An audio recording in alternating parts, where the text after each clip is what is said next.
আসসালামু আলাইকুম viewers.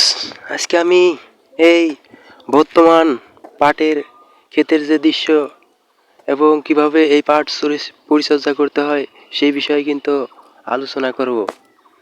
Viewers, আপনারা এই মুহূর্তে দেখতে পাচ্ছেন এই পাটের ক্ষেত কিন্তু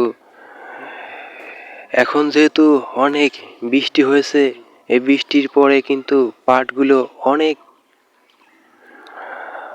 সতেজ হয়ে উঠেছে, যার ফলে এই ফসল দ্রুত এখন বেড়ে উঠছে। এই পাট গাছগুলো কিন্তু এখন অনেক দ্রুত বেড়ে উঠছে। এই ছেলেটা এখন কিন্তু এই পাটের মাঝখান দিয়ে আগাছা দমন করে দিচ্ছে। এই মুহূর্তে আপনারা দেখতেই পাচ্ছেন পাটের মাঝখানে কিন্তু অসংখ্য পরিমাণে ঘাস জন্মেছে। এই মুহূর্তে এই ছেলেটা এই পাটের মাঝখান দিয়ে ঘাস পরিষ্কার করে দিচ্ছে। সেই দৃশ্যই কিন্তু এই মুহূর্তে আপনারা দেখতেই পাচ্ছেন। ভিউয়ার্স, আমাদের দেশ যেহেতু কৃষি প্রধান দেশ, এদেশের প্রধান অর্থকারী ফসল কিন্তু পাট। এই পাট এখন যেহেতু বৃষ্টির ফসল, দীর্ঘদিন তীব্র তাপদাহের কারণে কিন্তু মাঠঘাট ফেটে গিয়েছিল, যার ফলে ঠিকমতো পাট ও অন্য ফসল বেড়ে উঠতে পারছিল না। যার ফলে কিন্তু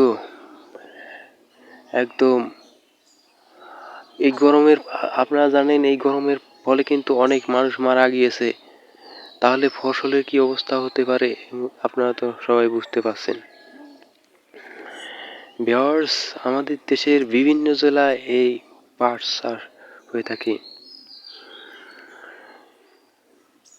কৃষক তাদের এই সোনার ফসল বিক্রি করে কিন্তু স্বাবলম্বী হয়ে থাকে। এই মুহূর্তে আপনারা দেখতে পাচ্ছেন পাটের যে প্রাকৃতিক সৌন্দর্য, সেটাই কিন্তু এই মুহূর্তে আমি আপনাদের মাঝে তুলে ধরছি। ভিউয়ার্স, এই যে আপনারা দেখতে পাচ্ছেন পাট গাছগুলো আমি হাত দিয়ে উঠিয়ে দেখাচ্ছি। এই যে পানি পেয়ে কিন্তু অনেক বড় হয়ে গেছে এই পাটগুলা। এই যে আপনারা দেখতেই পাচ্ছেন, এই যে প্রায় 2 হাত 3 হাত মতো, 2 হাত আড়াই হাত মতো কিন্তু এই পাটগুলা হয়ে গেছে এখন। ভিউয়ার্স, সবুজ সোনালী ফসল, সবুজ সমারোহে পরিপূর্ণ আমাদের এই দেশ। এদেশের প্রত্যেকটি ফসলই কিন্তু সবুজ, যার ফলে আমাদের দেশের কবিরা কিন্তু সবুজ শস্যের প্রাকৃতিক লীলাভূমির দেশ আমাদের এই বাংলাদেশ। প্রত্যেক কবি কিন্তু এদেশের গর্ব করে গিয়েছেন, এবং বিশেষ করে পল্লী কবি জসিমউদ্দিন এবং জীবনানন্দ দাশ আমাদের দেশের প্রাকৃতিক সৌন্দর্যের বৈচিত্র্যতা ও মনোমুগ্ধকর যে পরিবেশ ও সবুজ শ্যামলের আমাদের এই বাংলাদেশের প্রাকৃতিক যে বৈশিষ্ট্য, সেটাই কিন্তু তাদের এই কবিতার মাধ্যমে ফুটিয়ে তুলেছেন। ভিউয়ার্স, আপনারা এই মুহূর্তে দেখতে পাচ্ছেন আমাদের দেশের যে পাটের প্রাকৃতিক সৌন্দর্য, এবং এই পাট কিভাবে পরিচর্যা করে দিতে হয় সেই দৃশ্যই কিন্তু এই মুহূর্তে আপনারা দেখতেই পাচ্ছেন। ভিউয়ার্স,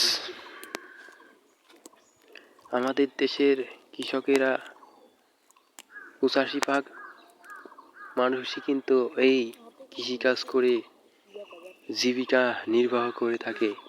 তাদের প্রধান অর্থকারী ফসল কিন্তু এই পাট।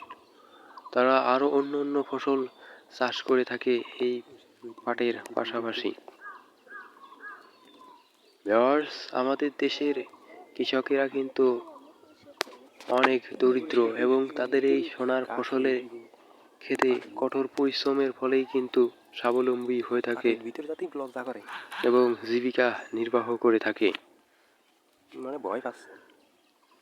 ভিউয়ার্স, এই পাট কিন্তু অনেক পরিচর্যা করতে হয়। যে আপনারা দেখতে পাচ্ছেন পাটের মাঝখানে কিন্তু অসংখ্য পরিমাণে ঘাস হয়েছে।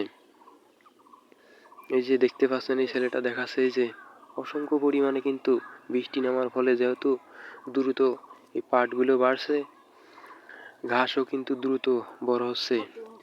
এই মুহূর্তে আপনারা দেখতেই পাচ্ছেন।